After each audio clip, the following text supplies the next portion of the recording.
Es en este contexto de sucesión que se filma la película del automóvil gris, y la función política del automóvil gris fue exculpar y limpiar la imagen de Pablo González. Hay los rumores de que Pablo González es el jefe de la banda del automóvil, pero en eso se lanza de candidato en 20 y no le conviene. Dice, no me consta, no te lo puedo garantizar ni comprobar ni nada, que Pablo González le dijo, mira, te financio la película, haz la película para limpiar mi nombre. O sea, para Enrique realmente lo que le importaba era la producción cinematográfica.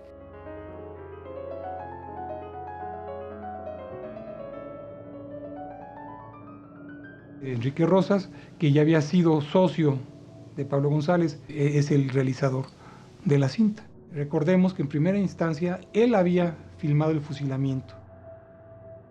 Y seguramente si lo filmó fue por sus relaciones cercanas con el general Pablo González, y tuvo esta posibilidad. Ahí sí sería muy interesante saber si él le ofreció al general Pablo González filmar esta película, o Pablo González encontró una oportunidad en esta película para reivindicarse y limpiar su nombre y sus conexiones con la banda del automóvil gris. O fue de ambos. A uno se le ocurrió hacer la película y a otro se dijo, no, pues me puede servir, ¿no? Puede ser útil. Esto no lo podemos saber, lo podemos elucubrar y deducir, ¿no? Pues, conociendo los resultados que es la película. En el caso de Rosas, él sí tenía elementos interesantes en su carrera y no se veía venir lo que iba a ser más adelante, ¿no? O sea, digamos que él en muchos sentidos, para mí, como la forma en que estaba trabajando esta industria muy primitivamente, era de los que apuntaban a que se iban a jubilar. Porque sí, toda esta primera generación, una vez que concluyó la revolución, no sintieron que tenían algo más que hacer. Enrique Rosas tuvo una vida muy corta, parece que era ferrocarrilero, y después pues ya vino lo del cine, ¿no? Pero él era empresario de teatro de variedades, era reportero, fotógrafo, cineasta, lo que fuera, ¿no? Él traía su cámara y filmaba todo lo que veía. Él fue en un principio fotógrafo, pero fotofijas, de Don Porfirio. El primer documental mexicano lo hace Enrique Rosas, precisamente un día que fue a filmar a Don Porfirio, que salía para Mérida en el tren. Dijo, iba a filmar lo que se subiera al tren y que se bajara del tren y cómo se iba el tren. Y dijo, bueno, ¿y si me voy con él? Y mejor voy fotografiando todo lo que va a hacer Don Porfirio en Mérida. Pues sí se fue en el tren. Todo empezó por filmar el fusilamiento de la banda. Pues ahora sí que está como un niño con juguete nuevo, ¿no? Él lo que quiere es filmar y filmar y filmar lo que sea, porque tiene su cámara que se trajo de Francia. Pues está rete emocionado y quiere filmar y filmar. Pues si es fusilamiento, fusilamiento. Si el otro se sube al tren, pues al tren. Y entonces posiblemente ahí entre Pablo González, Joaquín Cos, Mimi Derba, empiecen a planear hacer una película. Aprovechar todo lo filmado que tiene Rosas, ¿no? Entonces pues Enrique interviene en pensar en hacer la película. Producción, ¿no? Desde luego fotógrafo. Por supuesto director. Editor. Porque nadie sabía editar. Bueno, él tampoco. Pero le están haciendo la luchita, ¿no? Editor. Escritor. Distribuidor. Y puede ser que hasta exhibición en alguno de sus cines. Él era un empresario y entonces vio en el automóvil gris una posibilidad. Además, recordemos que precisamente a fines del año 18 ocurren la muerte de 2 miembros de la banda en la cárcel de una manera sospechosa, lo cual actualiza el caso. Oviedo es capturado y aislado en una crujía del penal. No obstante, con la ayuda de una lima, logra romper unos barrotes y escapa de su prisión, enfrentándose e hiriendo de muerte a un celador.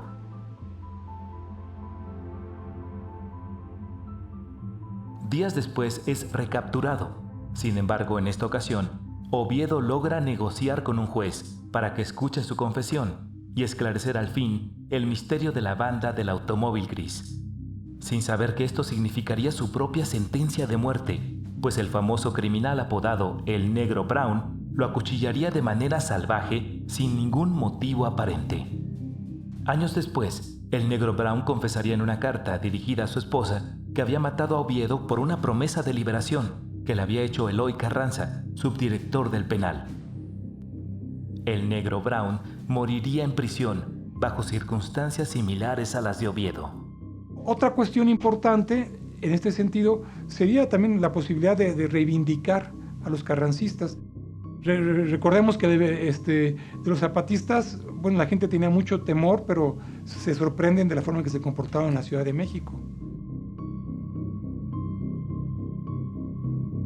Cuando uno ve los diarios de esa época, siempre que quieres echarle la culpa de cualquier delito a alguien, lo acusas primero de ser zapatista. Era inevitable. Y eso a partir de 1913. El que fuera, dice, el zapatista fulano de tal, era como un estigma.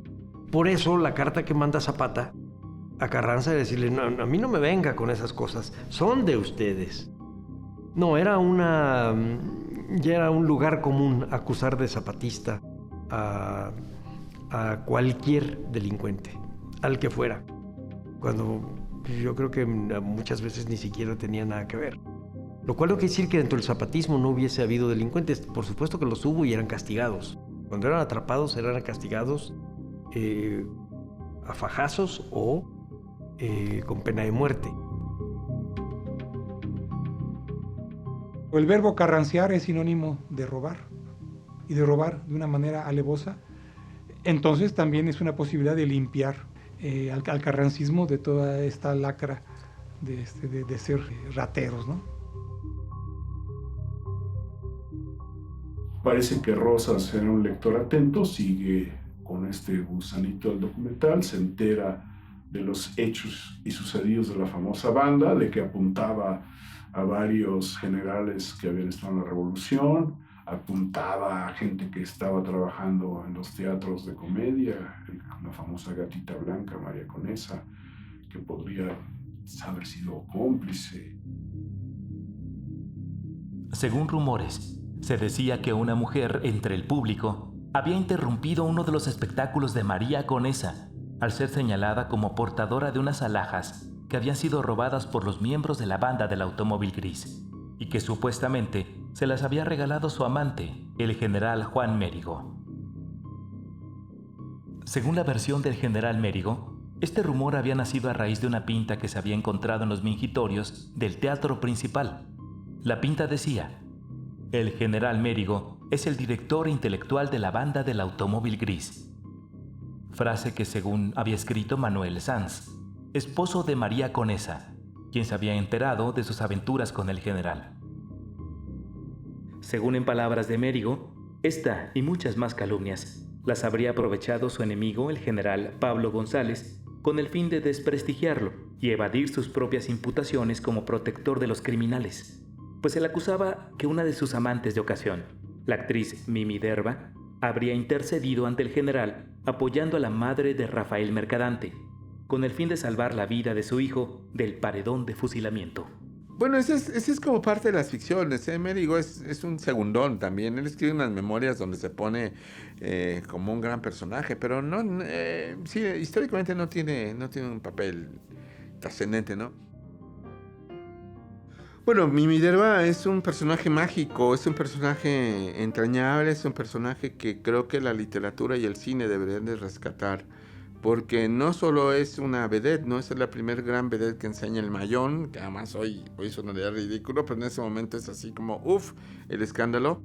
Es una mujer sumamente brillante que fue la primera directora que hubo de cine, la primera directora de cine aquí en México. Es la productora de la película. El problema era justamente cómo producir la película. Y en este caso fue ejemplar la carrera de Mimi Derba, que pues no pudo levantar las películas, ¿no? O sea, sí las hace, las exhibe, pero no tiene una recuperación de taquilla óptima y prácticamente tiene que convertir a Azteca Films en una empresa que renta servicios o en una empresa que surte películas, ¿no? Una distribuidora prácticamente, que eso fue un poco la asociación con Rosas.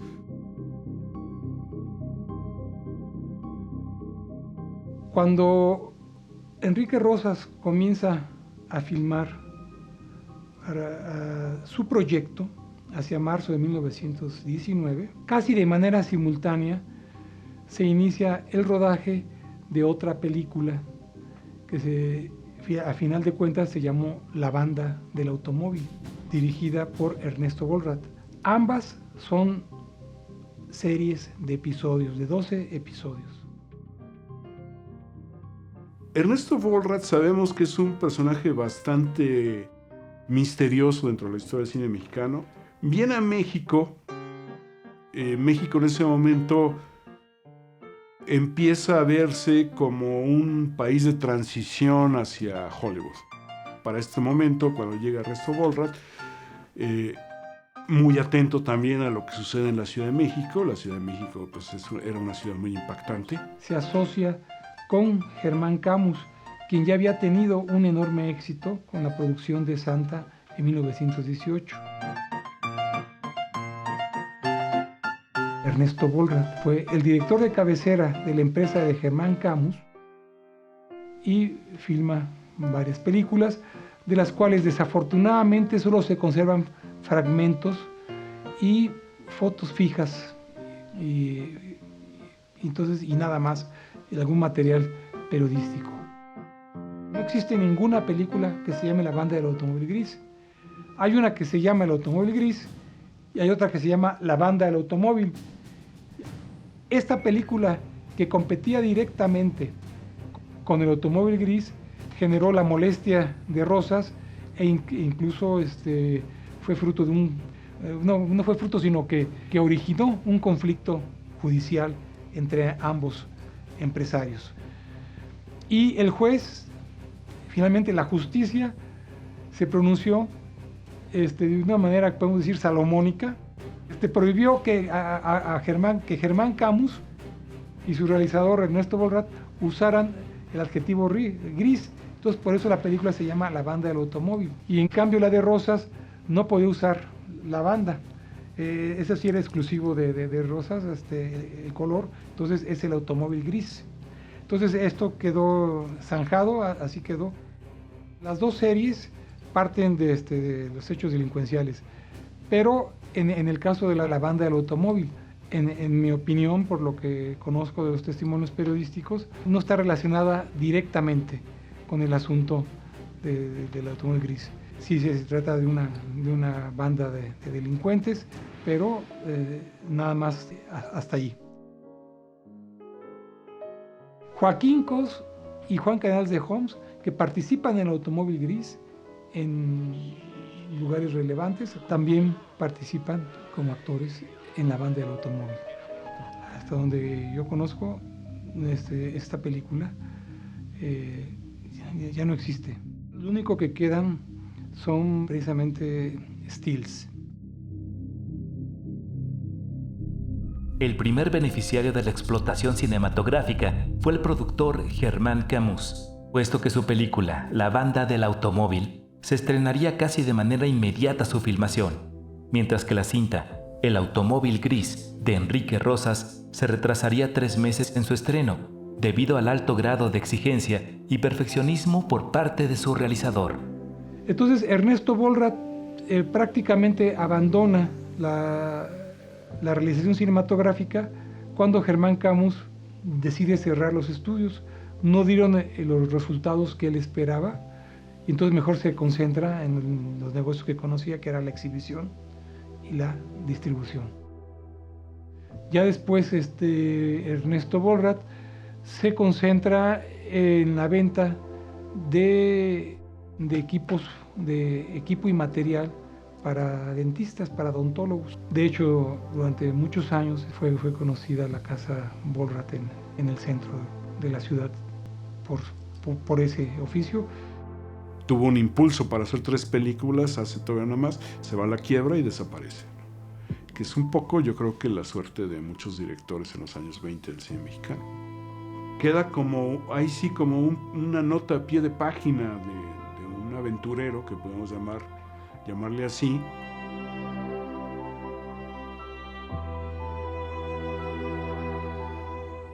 Muere de flemón. ¿Qué es flemón? Nadie sabe. Yo he ido con doctores a llevar el acta de defunción y no entienden, ¿eh? Pero sí se muere a los 45 años, teniendo un camino muy largo por seguir. Porque pues era el pionero, pero aparte era el que innovaba, el innovador de la cinematografía. ¿Quién sabe qué hubiera pasado si hubiera seguido adelante? Seguramente hubiera competido con Fernando de Fuentes en las trilogías ya de sonido, se hubiera integrado al sonido, desde luego me imagino que sí.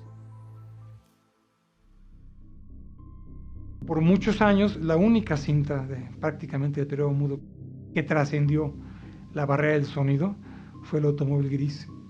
Pero indudablemente tiene méritos cinematográficos extraordinarios de todo tipo. Además, es un documento, no solo un documento del tipo de cine que se hacía en esa época, sino un documento de la ciudad de México, de muchos aspectos de la vida cotidiana, ¿no? Se percibe inmediatamente cómo la gente es mantenida lejos, pero no sale de cuadro, aparece en pantalla. Aunque se hizo en 1919, todavía conserva los rasgos de 1915, de 1913, pues es fundamental porque reconocemos una ciudad, ¿no? Que ahora es una ciudad que ya no existe, pero en ese momento el espectador reconoce, mira la calle donde vivimos, mira la calle donde estuvo la casa de tus papás, mira la calle donde asaltaron, ¿no? Sí es cierto, ahí asaltaron. Entonces la gente salía y distribuía toda esta impresión de la película entre las demás personas con las que convivían, ¿no? Es una película muy realista, que era el término que se manejaba, una película llena de realidad. Las calles donde se filmaron las escenas son las calles donde sucedieron los hechos.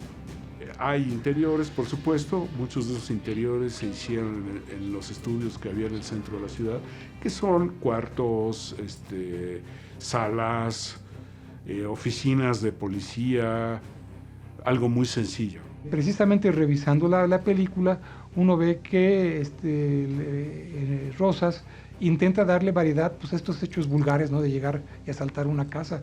Pues, todos son más o menos del mismo modus operandi, ¿no?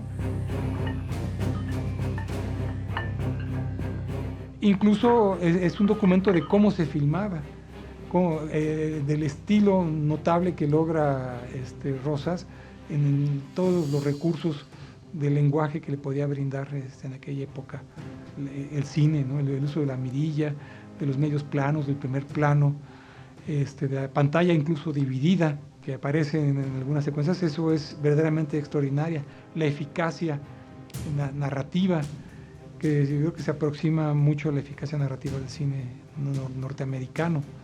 Y aunque no se prodiga en movimientos de cámara, es muy interesante el movimiento al interior del cuadro.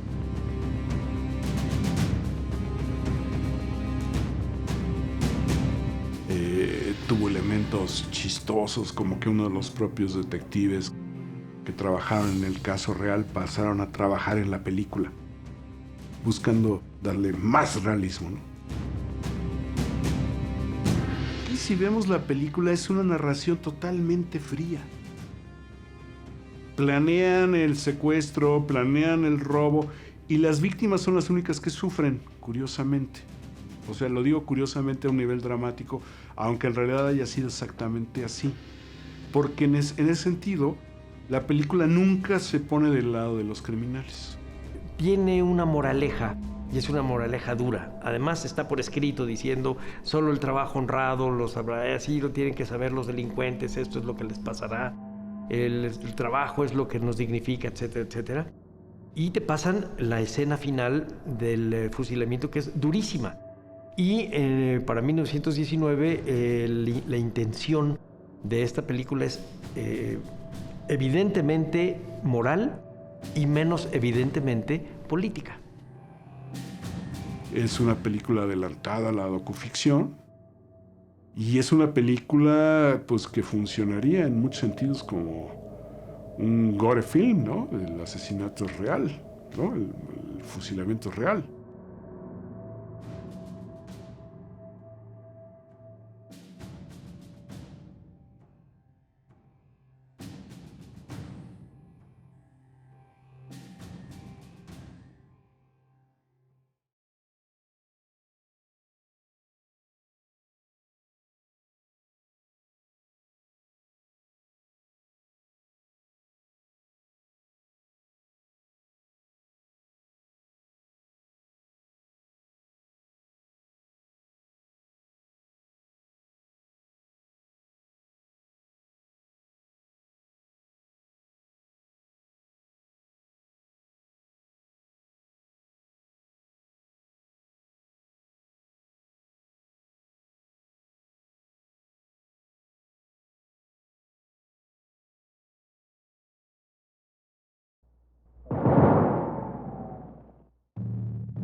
Hay muchas críticas de por qué se mutiló la película y por qué se le puso sonido, que es un pecado mortal haber hecho eso. Pero hay que entender que venían como de 30 años de cine silente y ya estaban hartos de lo silente cuando aparece el sonido. Entonces todos querían sonido. Entonces pues vamos a ponerle sonido al automóvil, ya estamos hartos del automóvil silente. Yo creo que en ese momento la reedición, que es una peluqueada bastante salvaje de lo que fue la versión original, para que quedara casi en 2 horas la película, con esta post-sincronización, nuevas voces, el estilo de los años 30, que sí se ve muy metido a chaleco, ¿no? La película está filmada en el código de los años 10. Meterle este sonido de los años 30, este doblaje sobreimpuesto, ¿no? Luego ya después, en 1937, se vuelve a sonorizar. Se le pone una partitura del maestro Ernesto Mangas y se dobla, se dialoga, ¿no? Para tratar de que se pueda explotar como una película sonora más. Y además haciendo referencia a los éxitos anteriores. Entonces, esta es la versión que conocemos. Probablemente la versión de 33 está perdida. Sería muy interesante poder recuperarla, a ver cómo fue sonorizada. Hasta ahorita que yo sepa, está perdida. La de 37 es la que se vio por muchísimo tiempo. Además, es la que conocimos prácticamente todos.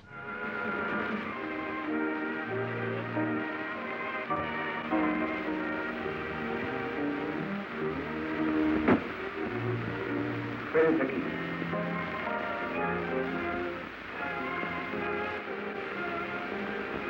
Mucho cuidado, muchachos. Mucha atención todos.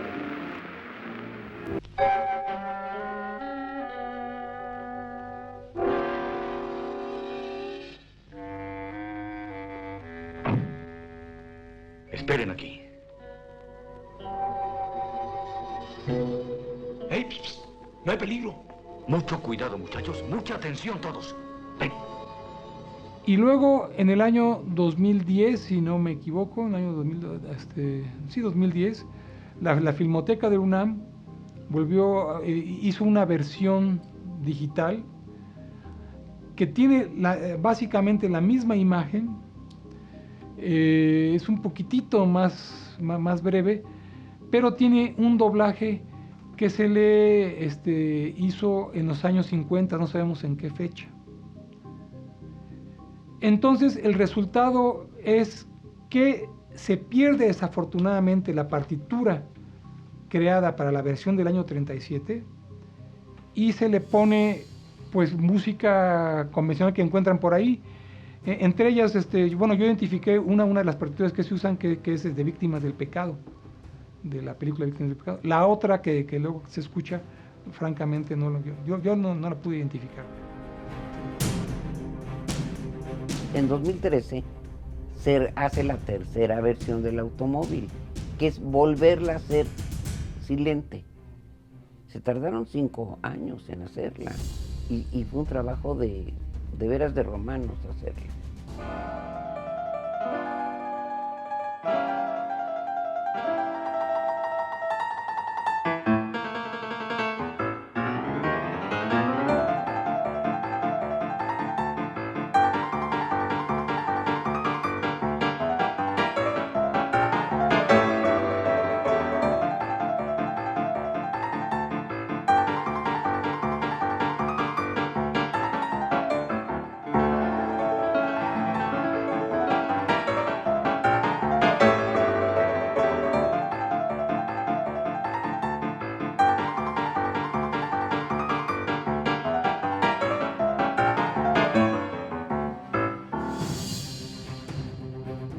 Es una de las pocas películas que se preservan del periodo mudo.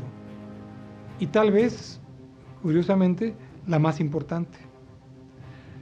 O tal vez es la más importante porque no conocemos desafortunadamente las otras, la calidad. Estamos hablando de 1919. Y todavía, un siglo después, seguimos hablando de la película. Influyó en el tema de las abandonadas de Emilio Fernández. También se retoma de una manera así, bueno, súper simple, y las anécdotas más populares, el hecho de las joyas que usaban las amantes de ocasión de los generales carrancistas. Esto se retoma en las abandonadas, y el hecho que el protagonista, Pedro Armendáriz, fuera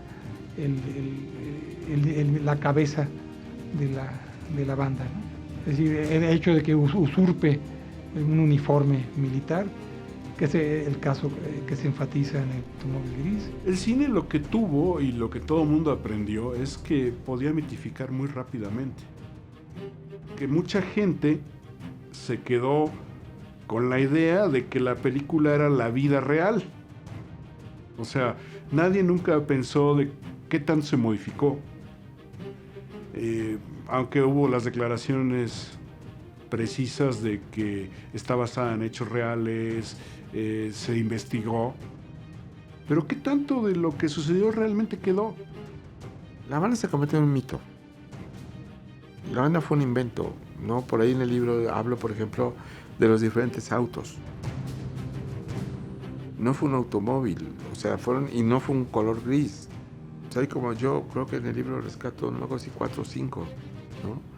Entonces, son diferente marca, diferente color, diferente momento. Los mismos delincuentes. Yo creo que si en todo caso hubo una banda, o hubo muchas.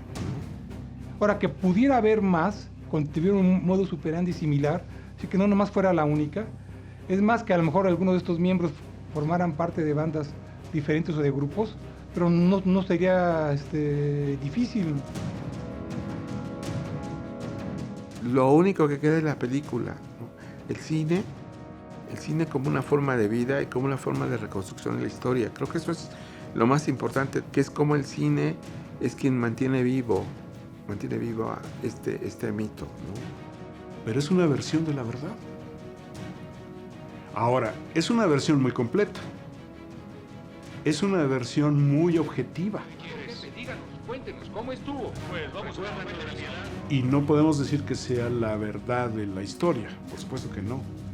Pero es una versión muy cercana a esa historia. Por ejemplo, hoy día vemos con los narcos, ¿no? Entonces de repente dicen que son fulanos, son sutanos, ¿serán verdad? ¿Serán ¿Será esto otro? ¿Será cuál es el verdadero? Pues no lo sabes, porque las verdades son muchas y los grupos son muchos. La manera más fácil de decir todo es la banda de automóviles, ¿no?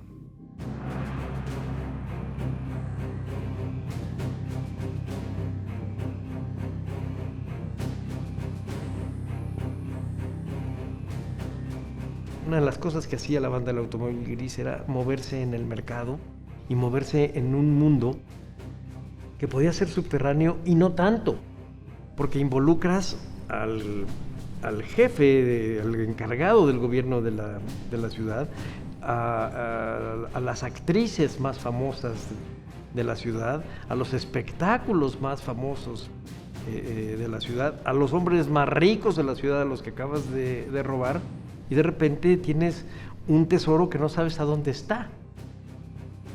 En algún lado se fue.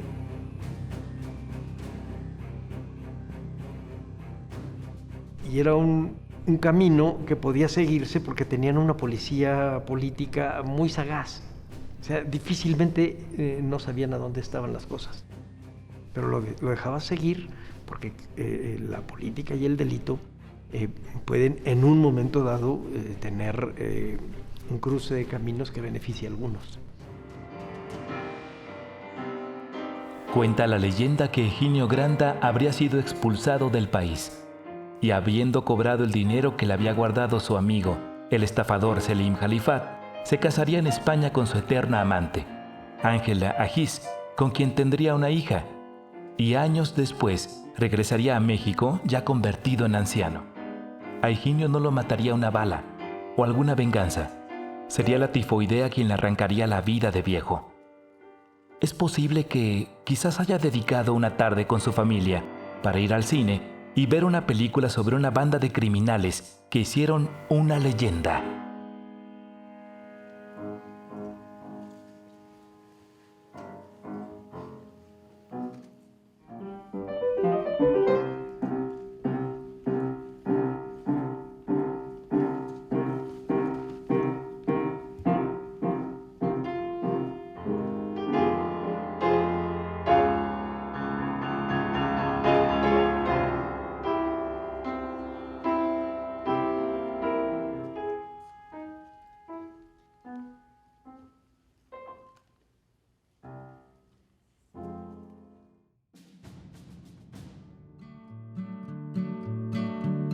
Señores, tengan presente lo que les voy a cantar sobre esa banda de gente que asalta la capital. ¿Será que el diablo la ayuda a tanta mala acción o los mismos generales de la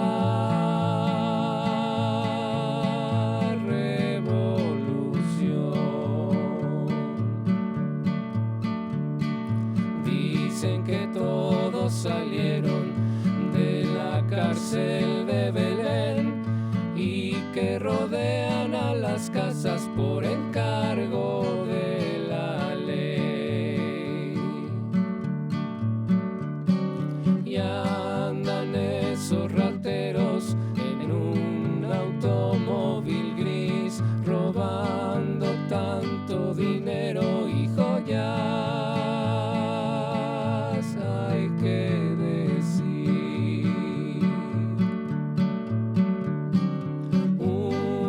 Son mexicanos y otros no lo son, soldados y policías cristianos sin corazón. Señores, pongan cuidado que les diré un pormenor, son peores que un terremoto y el jefe es un español. Con órdenes de cateo saquean la capital, cogiendo todo lo ajeno, buscando un arsenal. Todita la gente tiembla sin hallar ni qué pensar. Con estos hijos de gestas Dios mismo se debe cuidar. Ni toda la artillería del Palacio Nacional salvó a la tesorería de un robo sin igual. Señores, ya me despido, que sigan sin novedad.